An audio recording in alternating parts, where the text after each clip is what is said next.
Entonces, bienvenidos a todos, gracias por la oportunidad que nos dan de poder entregarles a ustedes las herramientas que estamos trabajando en EXEM, nuestra Escuela de Excelencia Empresarial.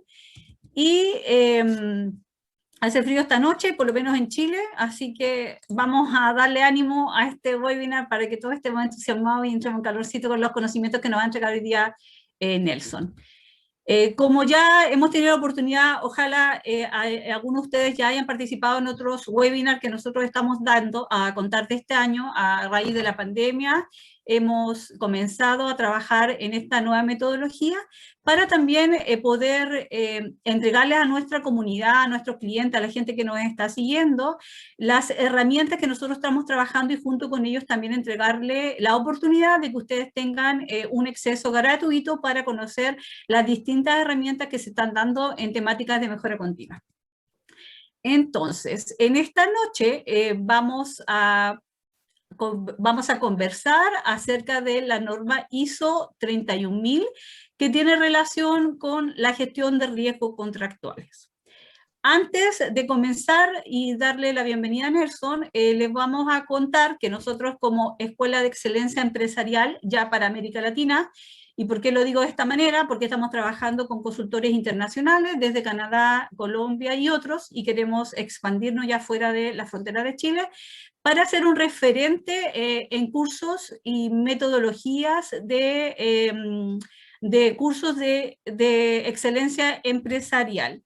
Para ello les cuento que estamos haciendo cursos online en estos minutos y tenemos en parrilla de nuestro curso 7 que estamos dictando de manera mensual.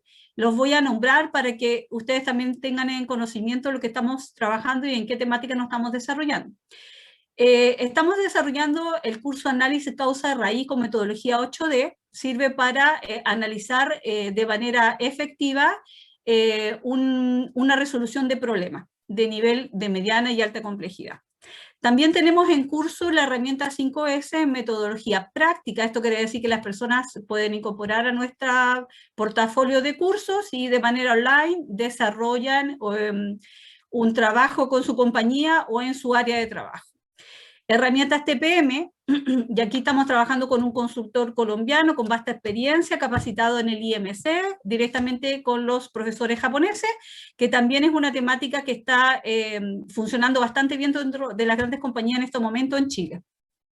Estamos trabajando la herramienta de indicadores clave de desempeños para identificar KPIs efectivos en temática de mejora continua. Estamos trabajando la herramienta Yellow Belt Six Sigma, que ya esto tiene que ver con una herramienta de tipo estadístico para identificar aquellas, hacer análisis efectivo de la mejora continua para las compañías en distintas áreas. Y en temáticas de norma ISO estamos trabajando con la norma ISO 22301, que habla de un plan de continuidad de negocio y que justamente nos sirve para analizar los eventos disruptivos que estamos viviendo a nivel mundial con la pandemia del COVID. También es una herramienta que se está desarrollando fuertemente fuera del país y también la traemos en Chile para que nuestras empresas chilenas comiencen a trabajar con esta herramienta y poder tener un plan de acción a la hora de trabajar la temática de la pandemia. Y en esta oportunidad vamos a trabajar con la norma ISO 31000, que también está aplicada a la gestión de riesgos contractuales. Nelson, que les voy a presentar quién es en pocos minutos, está trabajando una manera innovadora, una metodología innovadora creada por Nelson en base a su vasta experiencia, ya más de 30 años como consultor en empresas de ingeniería y servicios, que está sirviendo para identificar, llevar una mejor gestión en los contratos a distintas escalas en las compañías. Pues bien, Nelson, te damos la bienvenida. Si pasamos al otro para presentarte. Bueno, Nelson es ingeniero civil de la Universidad de Santiago, tiene 2 diplomados en Administración de Empresas y en Dirección de Proyectos en la Universidad Católica. Ha sido socio, director y gerente de empresas de servicio e ingeniería en dirección de proyectos. Y por más de 30 años ha trabajado como consultor en temáticas de gestión y administración de contratos, prevención de riesgos contractuales, y ha realizado asesoría en distintas empresas, en las distintas industrias, en minera, petroquímica, farmacéutica, portuaria y otras. Es decir, que Nelson trabaja con nosotros en Excel ya hace un tiempo y muy contenta de estar trabajando con él porque Excel se está caracterizando, se está diferenciando en tener consultores a gran nivel y de gran escala con vasta experiencia. Así que Nelson, te damos la bienvenida esta noche y agradecemos tu participación. Adelante.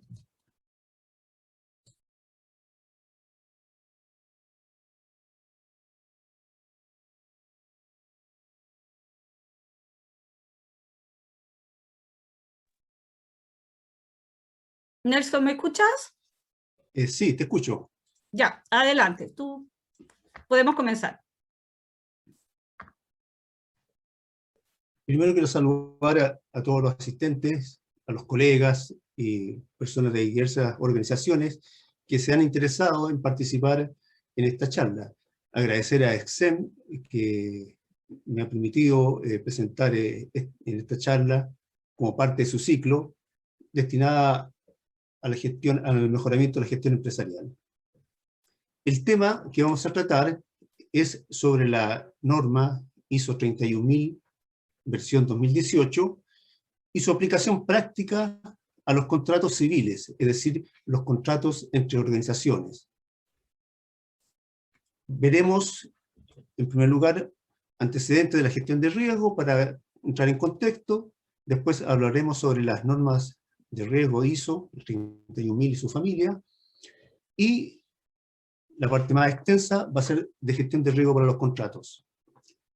El tema es bastante largo, así que he tratado de condensarlo, pero seguramente van a quedar dudas, consultas que realizar.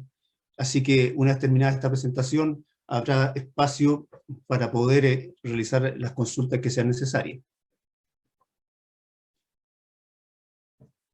Partiremos indicando que los riesgos han estado presentes desde el inicio de la humanidad. Cada una de las acciones que realizamos nosotros afecta a riesgos. No podríamos vivir si no nos enfrentáramos a los riesgos. Ya nuestros antepasados primitivos tenían que enfrentarse, cuando querían salir a cazar para poder sobrevivir, a riesgos bastante significativos. Y ellos, a su forma, hacían gestión de riesgo. Posteriormente, pues ya con las primeras grandes civilizaciones, esta gestión de riesgo se fue formalizando, se fue profesionalizando, y con la escritura se podía comunicar a través de sistemas escritos. Sin embargo, la gestión de riesgos en las empresas comienza en la década de los 60, a finales de la década de los 60, debido a que el avance tecnológico había permitido la automatización de los procesos, y eso exigía y además ayudaba a realizar mejores formas del tratamiento de los riesgos. Es lo que se llama la industria 3.0.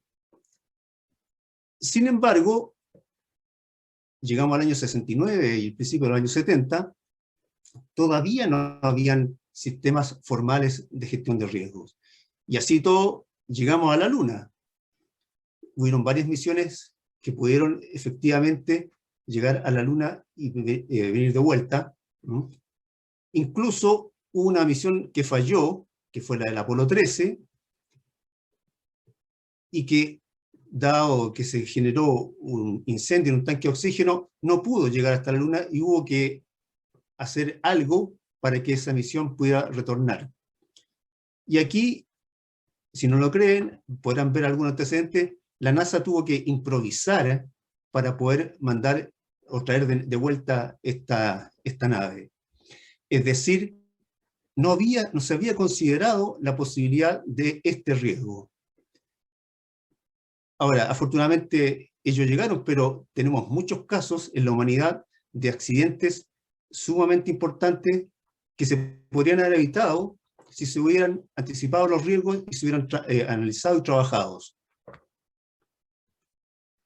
En los años 70 aparece la primera norma, que ya podríamos decir que habla sobre la gestión de riesgo, que es en la industria de la generación de energía nuclear.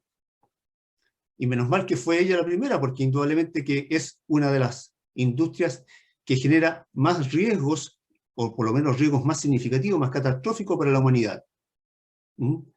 Y así todo, la energía nuclear partió en los años 45 y recién en los años 70 tenemos las primeras normas. Aún así, sabemos que han habido accidentes con energía nuclear bastante significativos que debieran haberse previsto si es que se hubiera trabajado correctamente con los riesgos. En los años 90 ya empezaron a aparecer más normas, todas en áreas particulares de la industria o en sectores regionales del planeta específicamente localizados. Estas todavía eran muy parciales y atacaban solamente esos casos puntuales, no eran de aplicación general. Hasta que el año 2009, la ISO emitió su primera norma, la norma ISO 31000, relativa a la gestión de riesgos. Esta tiene la característica de que aborda los riesgos en forma global, es decir, aplica para cualquier organización en cualquier parte del mundo.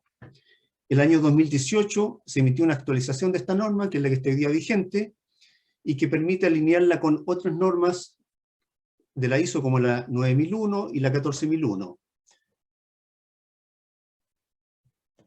Esta norma, la ISO 31000, es parte de una familia que se compone también de la ISO 31010, que establece las técnicas de evaluación de riesgo, y la ISO Guía 73, que indica el vocabulario a usar en la gestión de riesgos.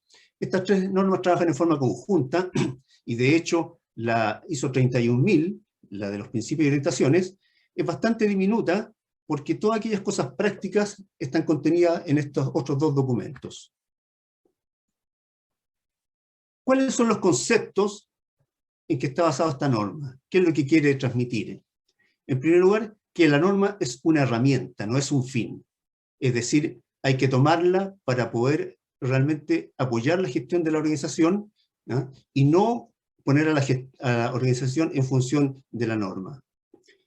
La norma lo que trata, lo que ayuda es a que las organizaciones tengan sistemas de gestión de riesgos.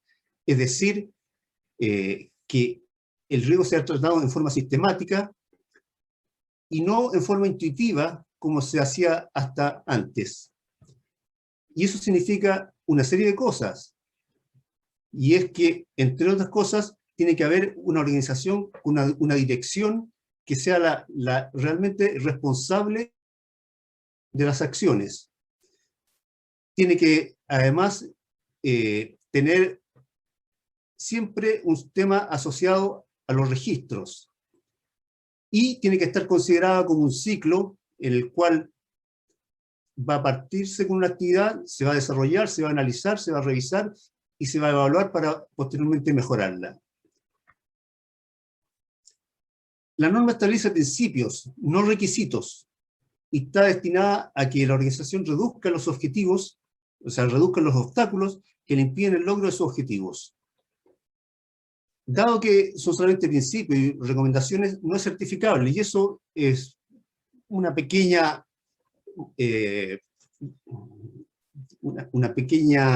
limitación, porque como no es certificable, hay muchas empresas que no la consideran, porque para ellos lo fundamental es tener la certificación, como así lo entrega la ISO 9001 o la 14000. Aquí es solamente una herramienta que va a ayudar, pero no va a dar ese plus que significa estar certificado. Es aplicable a cualquier tipo de organización y en cualquier parte del mundo. La norma reconoce que todas las empresas realizan acciones para la gestión de los riesgos, pero requiere que esto sea sistematizado. Y sirve de referencia para otros estándares de gestión de riesgos y complementa toda la información de las diversas normativas, tanto nacionales e internacionales, de las distintas áreas. Es decir, esta norma es un gran paraguas para la gestión de riesgo en todas las organizaciones y en cualquier lugar del mundo. Yendo a los principios, a los propósitos y principios de la norma, lo fundamental, lo que está en el eje, es que el sistema de gestión del riesgo que la empresa diseñe, implemente, tiene que estar destinada a la creación del valor para la organización y a la protección de este. Es decir, está completamente alineada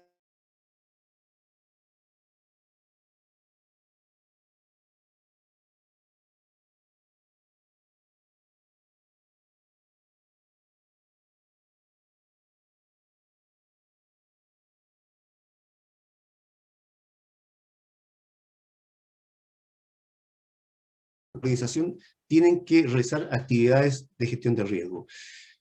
Tiene que ser estructurada y exhaustiva, tiene que ser adaptada a las condiciones en que trabaja la empresa, tiene que incluir a todas las personas, a todos los entes que tienen intereses, ya sea porque son afectadas o afectan a la organización. Tiene que ser dinámica, es decir, anticiparse a los problemas que se pueden presentar. Tiene que nutrirse de la mejor información posible, pero además generar la mejor información para la toma de decisiones de la organización. Tiene que considerar los factores humanos, los factores culturales en los cuales se trabaja, y tiene que estar basada en la mejora continua, tanto de la organización como del sistema. La norma propone este proceso para la gestión de riesgo que se muestra en la figura. En la columna vertebral del centro vemos que la primera actividad es establecer el contexto, a continuación la identificación del riesgo, el análisis de los riesgos, su valoración y su tratamiento. Y en forma paralela y continua, el monitoreo y revisión de las actividades que va a ir retroalimentando cada una de las etapas del proceso, y la comunicación y consulta con las partes interesadas.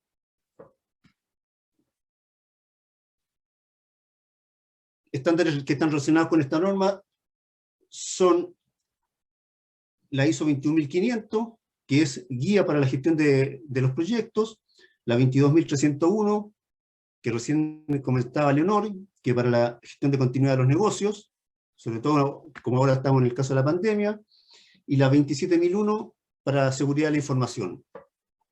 Esto significa que, dada la generalidad de la ISO 31000, se ha tenido que hacer algunos estándares adicionales para ciertas actividades particulares. Pero sin embargo, para el tema de contratos no se ha hecho nada.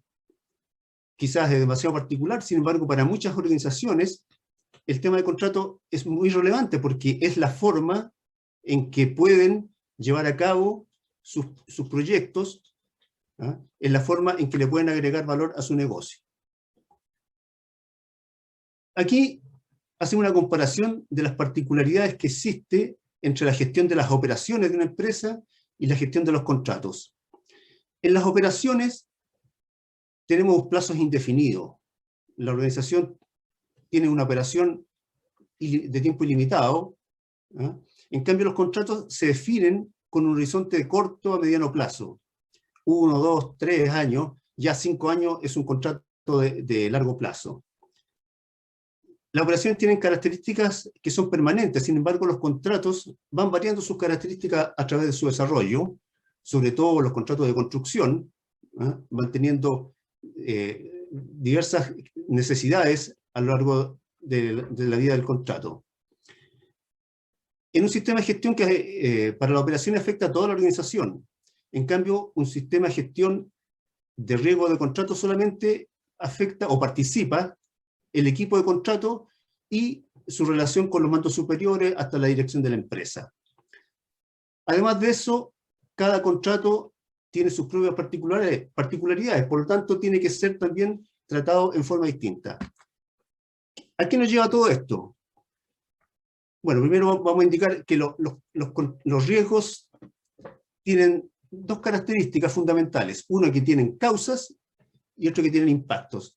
Al lado izquierdo vemos las causas, que están con azul, y que se deben a distintos tipos de factores, que pueden ser legales, operacionales, de carácter contractual, comercial, por factores del entorno, u otros. Sin embargo, todas estas causas son previsibles y son dimensionables. Al lado derecho vemos los impactos que tienen los riesgos. Por ejemplo, los contratos, los impactos fundamentales es que no se cumple el objetivo económico del contrato, que no se cumplan los plazos establecidos, que se produzcan accidentes laborales o ambientales, que no se logren los niveles de calidad contratados, o que se sufran sanciones por parte de los entes gubernamentales, como es la aplicación de multas o suspensiones, que se sufra pérdida de imagen ante la comunidad, los mandantes, los propios trabajadores, pero todos los impactos pueden eliminarse o disminuirse razonablemente. Ese es un principio de la aplicación de la norma.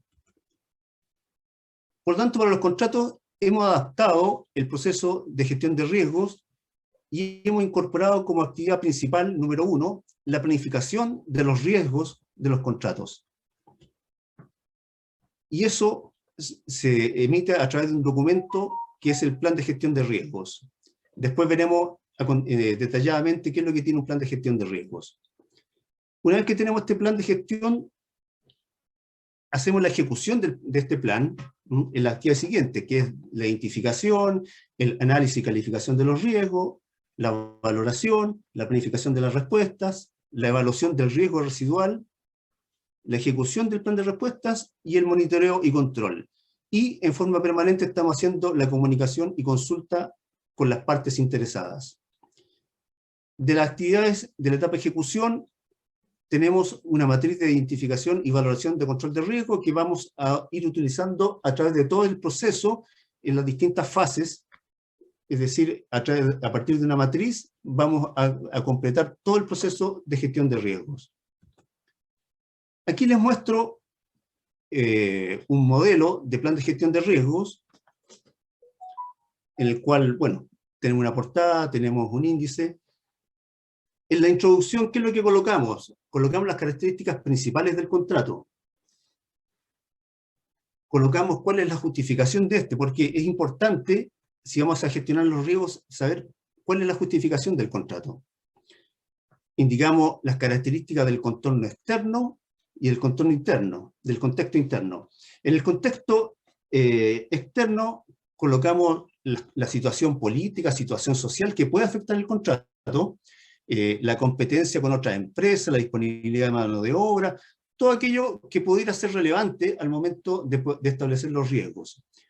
Y lo colocamos, aquí en este caso puede ser mediante una valoración numérica, cuál es el estado en que para el contexto interno, en que colocamos cuál es la situación financiera, económica de la empresa, la situación administrativa, cuál es la carga de trabajo en la organización. Todos estos indicadores van a poder determinar qué cosas son relevantes como riesgo y cuáles son las medidas que podemos enfrentar.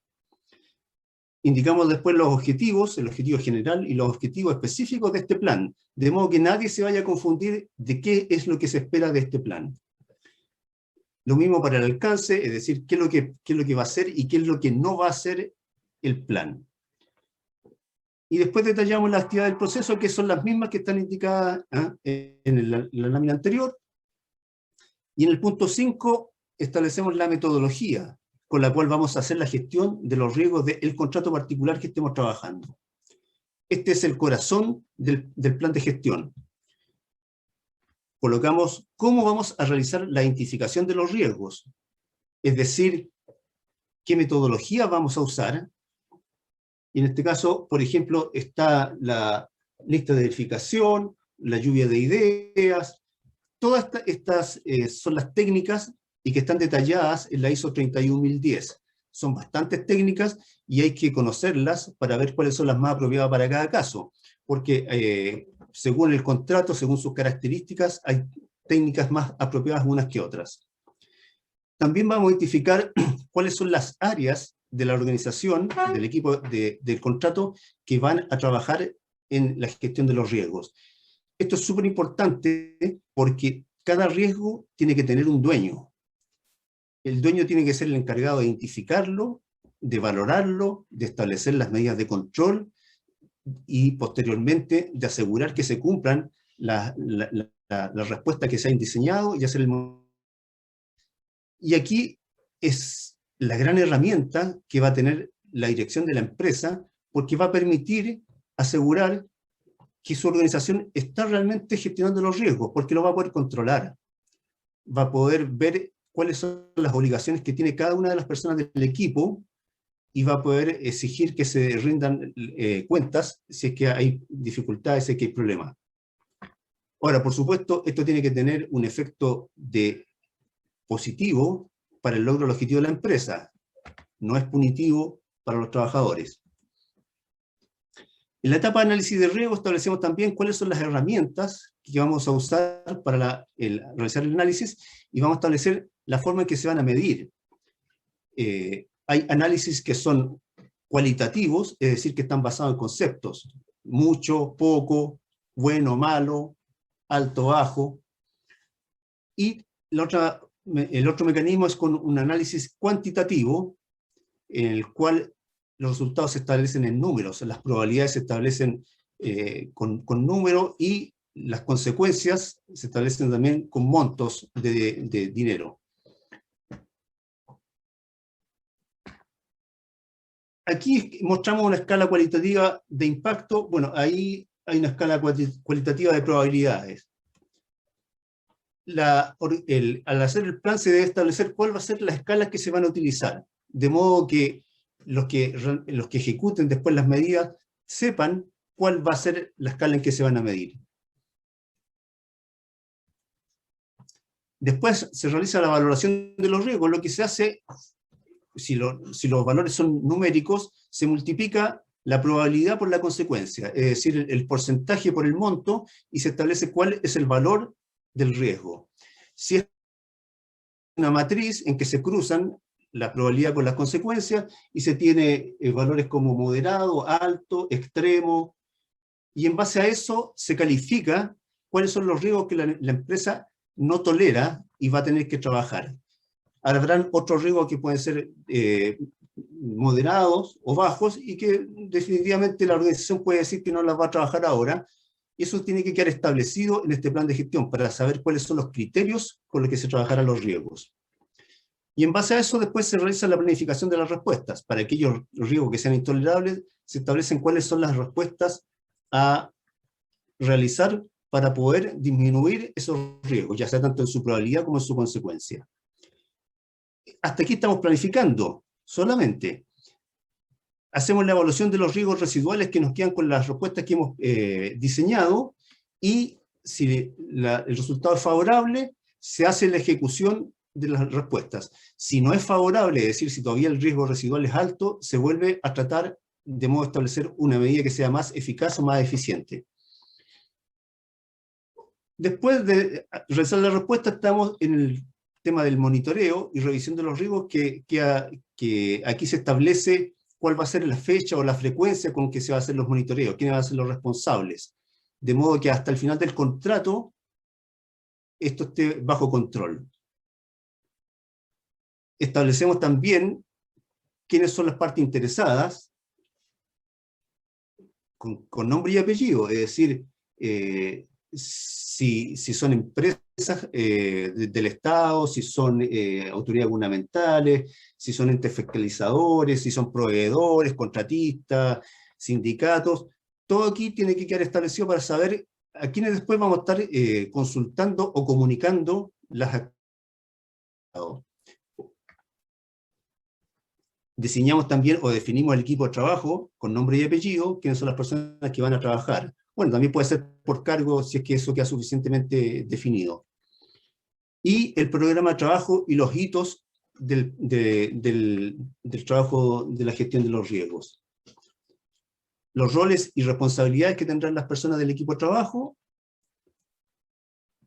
los recursos materiales que sean necesarios y el presupuesto. Es importante que la organización adjudique el presupuesto necesario para poder realizar las actividades, y por eso este programa, este plan, tiene que ser aprobado por la dirección de la empresa, el cargo que sea, es el gerente general, o un gerente de operación, un gerente de algún área en particular. y finalmente se define los formatos de registro y reporte que se van a utilizar durante el proceso. Y por último, tenemos una viñeta para el control de cambios, que también es importante porque el plan va a tener que ir sufriendo modificaciones durante su ejecución, porque las mismas actividades a realizar van a obligar a hacer ajustes. Un plan que no tenga modificaciones indica que es un plan que no se está ocupando, un plan que está muerto. Ahora veremos la aplicación de lo que hemos indicado para dos casos ficticios. Yo he considerado un caso, un contrato de construcción y montaje de un aerogenerador desde el punto de vista del contratista y un contrato de servicio de alimentación desde el punto de vista del mandante. Yo le pido a los colegas que puedan ser de alguna de estas áreas que no lo tomen a nada personal, son solamente ejemplos, ¿ah? Y para mostrar la metodología. En el primer caso, el contrato de construcción y montaje del aerogenerador, hacemos la identificación de los riesgos, estamos utilizando el diagrama de Bowtie. En este momento están los riesgos sin controles, es decir, está en el número 1, cuál es el objetivo que se puede ver afectado. En este caso es el plazo del encargo. Estamos suponiendo que el contrato establece un plazo perentorio para realizar las obras y que este plazo está sujeto a multa. Entonces, el riesgo es atraso en el montaje del equipo principal. Es uno de los riesgos, en realidad pueden haber varios riesgos, ¿eh? Aquí solamente estamos mostrando uno. Las causas que están en azul, al lado izquierdo, puede ser el atraso en la llegada del equipo a terreno y el atraso en las obras previas para realizar el montaje. Ambas causas pueden ser conjuntas o pueden ser alternativas, pero impactarían en el atraso del montaje del equipo principal. Y las consecuencias son las multas que están establecidas en el contrato, mayores costos que tenga que tener el contratista, y la pérdida de imagen ante el cliente, otros mandantes, la comunidad. En el caso del contrato del servicio de alimentación, el objetivo que puede verse afectado es la continuidad del encargo del servicio de alimentación. Es una empresa que le da alimento a sus trabajadores en terreno, que no hay posibilidades de alimentación cercana, entonces es un gran inconveniente que se suspenda el servicio de alimentación. El riesgo es la interrupción del servicio. ¿Cuáles podrían ser las causas? La quiebra del contratista, que el contratista no cuente con el personal, que esto está sujeto a control de la autoridad sanitaria, o que el contratista abandone el contrato. Y las consecuencias, bueno, la suspensión de operaciones del contratista, del mandante, mayores costos para el mandante, la pérdida de imagen también ante sus trabajadores, sindicatos, ante las autoridades. Insisto en que estos análisis están sin controles. Ya, esos datos se pasan a esta planilla, que es la fase 1, en la cual colocamos un código para identificar el riesgo, el nombre, el área que va a ser la encargada de gestionarlo, cuál es el objetivo impactado, la descripción del riesgo y las causas que lo originan. Para ambos casos tenemos, y en el fondo es una transferencia de los datos que hemos visto en la lámina anterior. Ahora pasamos a la fase siguiente, que es analizar y valorar los riesgos, todavía sin controles. Para el caso del contrato de construcción, hemos visto que las consecuencias o impacto es que el mandante puede aplicar multas de 100 millones de pesos, que pueden haber mayores costos de construcción de 40 millones, pérdida de imagen ante clientes y reguladores que se evalúa en 60 millones. Y la probabilidad de ocurrencia de este evento es de un 30%. Hay que tener presente que aquí estamos hablando de números, como les indicaba antes, aquí hay una evaluación cuantitativa, lo cual requiere indudablemente que un mayor esfuerzo y usar metodologías como el método de Monte Carlo, que está basado en sistemas computacionales y que es mucho más preciso pero también requiere mayor conocimiento y mayor esfuerzo. La valoración de la probabilidad por la consecuencia tenemos que es de 60 millones, lo cual la empresa lo considera inaceptable. Para el contrato del servicio de alimentación, los impactos son suspensión de operaciones, mayores costos, pérdida de imagen, y la probabilidad de ocurrencia es alta, por lo tanto, la organización lo valora como alta, y también es inaceptable.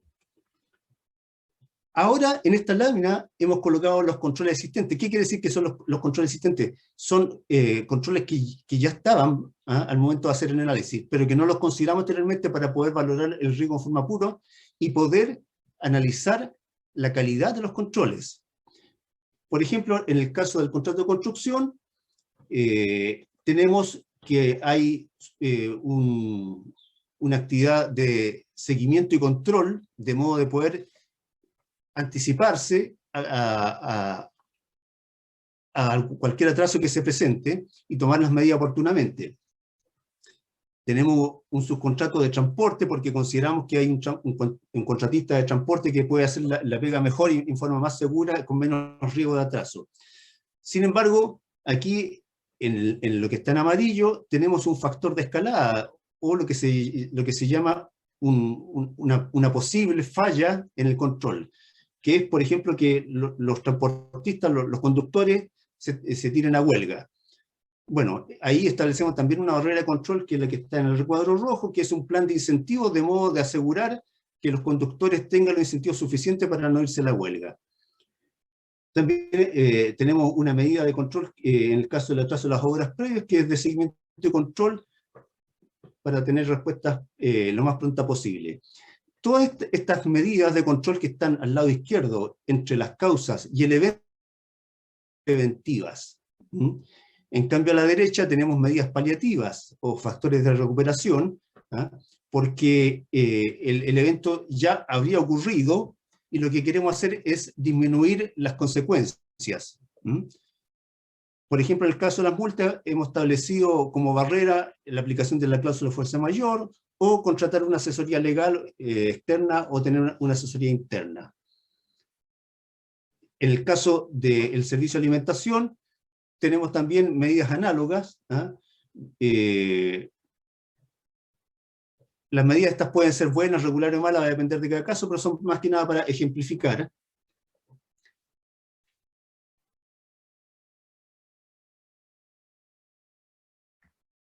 Ahora, todas estas medidas que están puestas acá se colocan en esta planilla, que es la continuación de la anterior.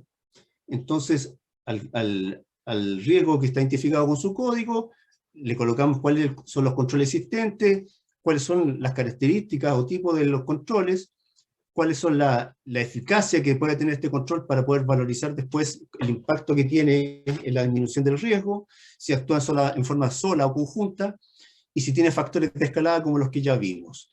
Este es para el contrato de construcción, y este es para el contrato del servicio de alimentación.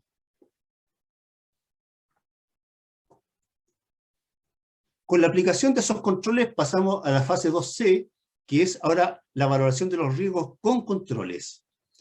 Y hemos visto que acá la consecuencia de las multas del mandante no va a variar, pero sí en los mayores costos de construcción hay una disminución, y en la pérdida de imagen también hay una disminución de la consecuencia. La probabilidad también de un 30 bajó un 25, y tenemos una valoración ahora de 30 millones de...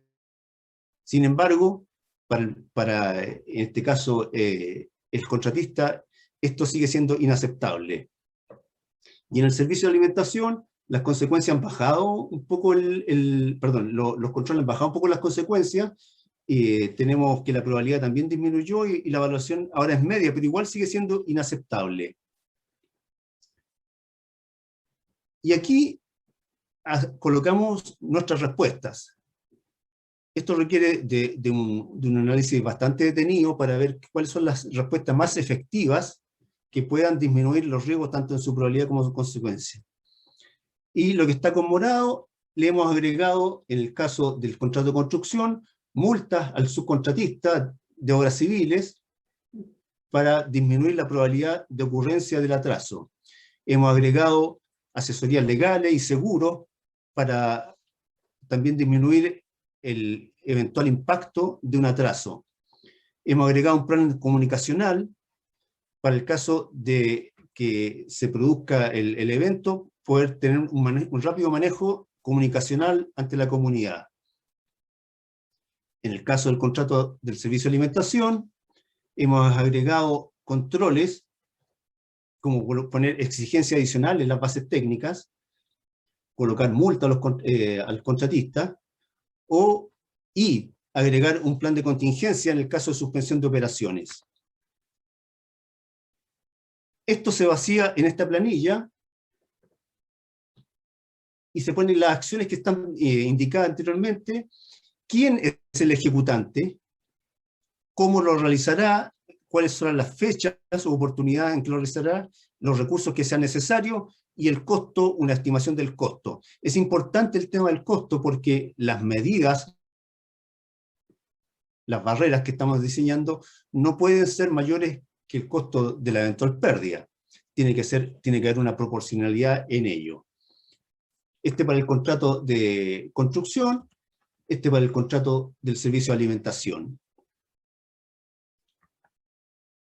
Es súper importante definir quién es el ejecutante, porque él será el responsable de seguir con el control de estos riesgos.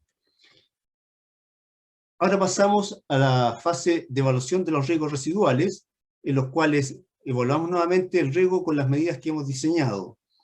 En este caso, el contrato de construcción, las consecuencias de las multas se ha bajado a 20 millones, los costos de construcción a 10 millones han disminuido, la pérdida de imagen también, y la probabilidad también ha disminuido un 15%, tenemos una valoración ahora de 6 millones. Para la organización, este monto es tolerable, es decir, estaría dispuesto a asumir este riesgo. Y en el servicio de alimentación también han disminuido las consecuencias, ha disminuido la probabilidad, la valoración ahora del riesgo es baja y también es tolerable. ¿Qué viene a continuación? Bueno, la ejecución del plan de respuestas. Entonces, cada una de las medidas que se había diseñado se va controlando en una fecha determinada. Por ejemplo, el 15 de junio se vio que la primera medida de incorporar la cláusula de multa al subcontratista de construcción se realizó y se agregan datos de cómo se realizó, la evidencia de que está hecha. Y las otras medidas, algunas están por ejecutar porque todavía no se ha cumplido la fecha en que está programada, y hay otras que pueden estar atrasadas y que obliga a que se realice gestiones para poder poner esta medida al día. Lo mismo para el caso del contrato del servicio de alimentación, hay actividades que se han realizado y hay...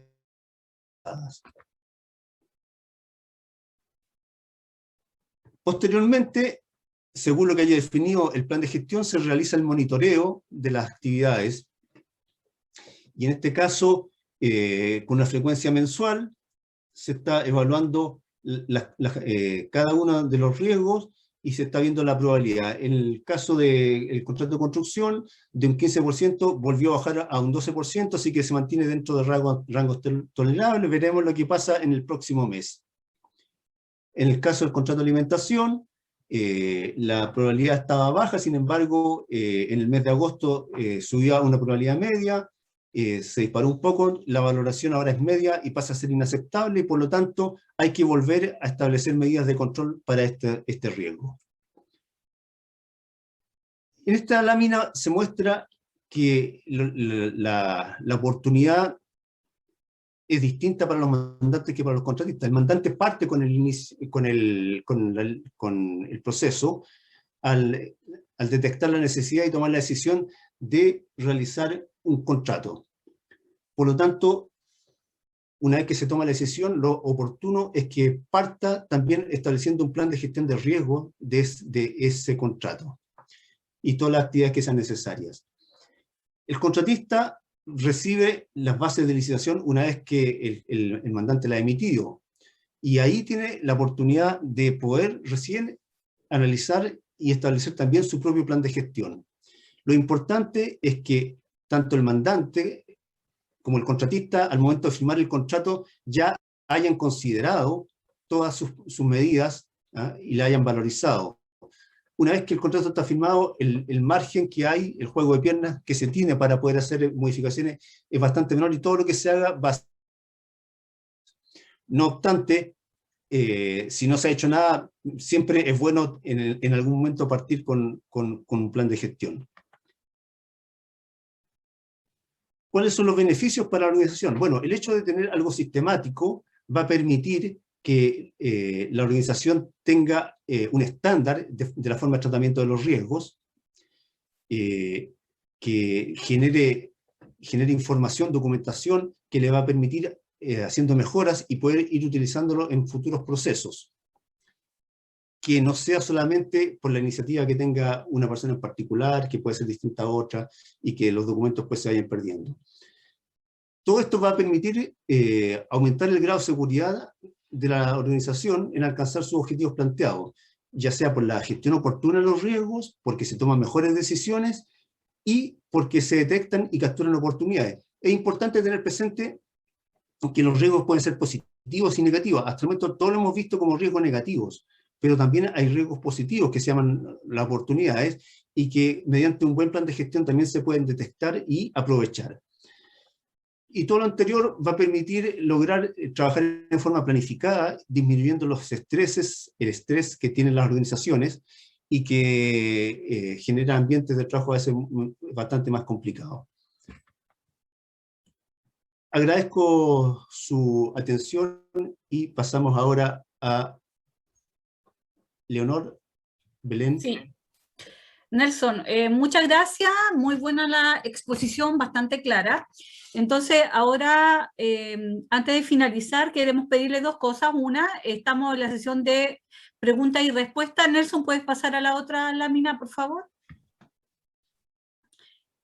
Nos gustaría que ustedes tuvieran la oportunidad de poder hacer preguntas, puede ser de manera directa, es decir, pueden desbloquear su micrófono y hacer las preguntas al profesor directamente, o si no quieren, las pueden escribir en el chat. También nosotros podemos ir leyendo las preguntas de ustedes y poder responder si tienen alguna duda en relación a lo expuesto hoy día, esta noche. Lo escuchamos. Hola, yo tenía una consulta. Mira, cuando comentó sobre el tema de los costos que generan esas acciones para poder, esas barreras para que no se generen los riesgos, ¿esos costos se colocan en alguna parte del análisis, de la valoración o no? Sí, a ver, si son las barreras que estaban existentes, no es necesario colocarlas, porque ya están incorporadas, no hay que hacer nada adicional. Si son las barreras que se ponen una vez que se planifican, claro, hay que colocar los costos de esa barrera porque es importante financiarlas, esas barreras. Por ejemplo, si una empresa contratista presenta una oferta ante un mandante, en este caso, por ejemplo, el de la construcción de la planta aerogeneradora, y requiere contratar, por ejemplo, estas escoltas adicionales para poder asegurar algún riesgo, eso tiene que considerarlo en sus costos y lo tiene que reflejar en la planilla. Perfecto, gracias Nelson. ¿Alguna otra pregunta que tengan los participantes? Sí, buenas tardes, habla Jan Córdoba por acá. Agradezco la charla que nos han dado ahí a Nelson. Buenas tardes, Nelson, Jan Córdoba por acá. Hola, Jan. Tengo una consulta. Hoy día yo estoy administrando contratos de alimentación en QE2, Quebrada Blanca, y nos encontramos hoy día con una falta de dotación muy alta, producto de la pandemia, ¿cierto? Y que ha incrementado obviamente la problemática de la operación del servicio en terreno. Sin embargo, el contratista ya nos está indicando la posibilidad de valorizar hoy día la pandemia.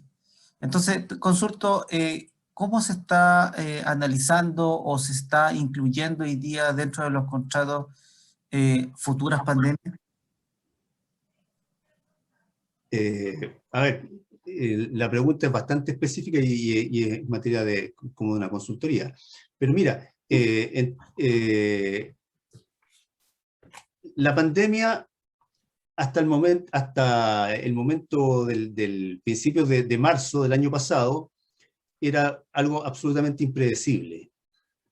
Y por lo tanto, en muchas organizaciones se recurrió a aplicar la cláusula de fuerza mayor que establece la ley, y que además en muchos contratos se establecen. Sin embargo, hoy día, si tú firmas un contrato con una empresa contratista, no puede ser que la pandemia sea una causa de fuerza mayor, porque ya es conocida. Y por lo tanto, tiene que estar incorporada las medidas de control en sus contratos. Cada contratista que presente su oferta tiene que considerar las medidas, y el mandante debería establecer en las bases de licitación cuáles son los requisitos que debe cumplir el contratista en ese sentido. Establecer la medida y valorizarla y considerarla en su oferta. No podemos después de estar diciendo que es que no sabíamos, porque esto ya no es una fuerza mayor, es un hecho conocido. ¿Contesto tu pregunta, Jan? Sí, lo que pasa es que el impacto hoy día lo tiene en el costo financiero del contrato, por lo tanto, hoy día, desde la postura del mandante, estamos nosotros tratando de ver y evaluar cómo valorizamos una pandemia, qué valor le ponemos a la pandemia, y ese es el trabajo que hoy día estamos tratando de hacer, y que ahí aprovecho a consultar si es que existe hoy día una forma de Jan, valorizar esa pandemia. la valoración que yo mostraba es de un riesgo que no ha ocurrido. Cuando el riesgo ya ocurre, ya no es riesgo. Ya es un evento cierto, y bueno, habrá que evaluar cuáles son las medidas para poder mitigar esa situación, pero ya no hay una gestión de riesgo. ¿Ah? Ahora, la forma de valorizarlo va a depender de diversas situaciones. Requeriría que conversáramos bastante más este tema, Jan. Si necesitas, me puedes contactar posteriormente. Ya, perfecto. Ok. Muchas gracias, Nelson. Y ahí la norma 22.301, que es un plan de disrupción, ¿no aplica, Nelson? A la pregunta de Jan. Sí, claro que aplica. Pero es que la norma está pensada, la 22.301, en una organización en sus riesgos. En cambio aquí lo que le preocupa a Jan es el tema de la relación contractual entre el mandante y el contratista. Perfecto. Tenemos la mano de Tomás levantada. Tomás, ¿quieres desbloquear tu micrófono? Sí, buenas tardes. Tomás Montenegro por acá. Gracias, Nelson, por la presentación. Tengo dos consultas. Yo trabajo en minería, específicamente en áreas de abastecimiento, y en general nosotros somos malos para evaluar los riesgos anticipadamente, dado que siempre estamos contra el tiempo, siempre la producción prima por sobre cualquier otra cosa. Entonces, mi primera consulta es en otras industrias, aquí particularmente, no sé dónde son especialistas ustedes, entiendo que en construcción. ¿Los riesgos se evalúan anticipadamente o también es habitual que se dan cuenta ya cuando, como tú dijiste, deja de ser riesgo, ya se convierte en un problema? Nosotros, ¿qué nos ha pasado? Que evaluamos una empresa que en el papel técnicamente era competente y nos dimos cuenta de todos los riesgos que tenía esa oferta cuando el servicio no fue de la calidad que se esperaba. Entonces, esa es mi primera consulta. Y lo segundo, respecto del análisis como tal de riesgo, ¿se evalúan parámetros subjetivos, como por ejemplo en proyectos de construcción uno sabe de empresas que son más o menos complicadas, específicamente en reclamos, que probablemente van a presentar la oferta más barata, pero uno sabe desde ya que va a ser una empresa que a la larga va a salir más cara porque son especialistas en reclamos? ¿Ese tipo de parámetros subjetivos debiesen considerarse en el análisis de riesgo? Ya, mira, en primer lugar, la industria minera es la que hace mejor este tipo de actividades, así que la realidad que tú vives multiplícala por 10 o por 100 en otra rama de la industria. Pero sin embargo, aún así es muy pobre. Yo lo que más tengo experiencia en el ámbito minero, y puedo que el tratamiento de los riesgos es muy básico. Lo que generalmente se hace es financiar el riesgo, es decir, oye, ¿sabes qué más? Aquí tenemos una probabilidad de que pase algo, ya, pongamos 40 millones de pesos para financiar si es que pasa eso. Oye, acá tenemos esta otra posibilidad, ya coloquemos 20 millones de pesos. Pero no se está haciendo una reducción del riesgo. Respecto a la segunda pregunta, claro, todos aquellos aspectos que uno pueda definir que son factores de riesgo, que atenten contra los objetivos que la empresa se plantea en el contrato, hay que considerarlos. Ahora, hay algunos que se pueden hacer de modo objetivo y cuantificable, y hay otros que van a ser subjetivos, pero eso no quita de que se puedan considerar. Pero ¿qué significa, por ejemplo, en el caso que está indicando de que una empresa pueda ser una empresa riesgosa? Significa que al momento de evaluarla se deben considerar esos aspectos. Es decir, el método de evaluación tiene que considerar aquellos aspectos riesgosos que uno no quiere que traiga la empresa que seleccione. Pero eso significa un tema bien importante, un cambio cultural, porque generalmente los métodos de evaluación son estándares en las organizaciones, en las empresas mineras. Entonces, para poder hacer lo que estamos conversando, significa de que hay que agregar algunos aspectos en la evaluación. Y aunque sea subjetivo, lo importante es que se objetivice en el método de evaluación, de modo que no parezca arbitrario, sino que sea igual para todos. ¿Una otra pregunta, ya en honor al tiempo? Entonces, les dejamos ahí a algunos de nuestros clientes que ya han confiado en nuestro trabajo, y nuevamente agradecemos a Nelson por su excelente participación hoy día y excelente exponencia. Gracias, saludos a todos. Gracias, Igualmente. hasta luego. Muchas gracias. Muchas gracias.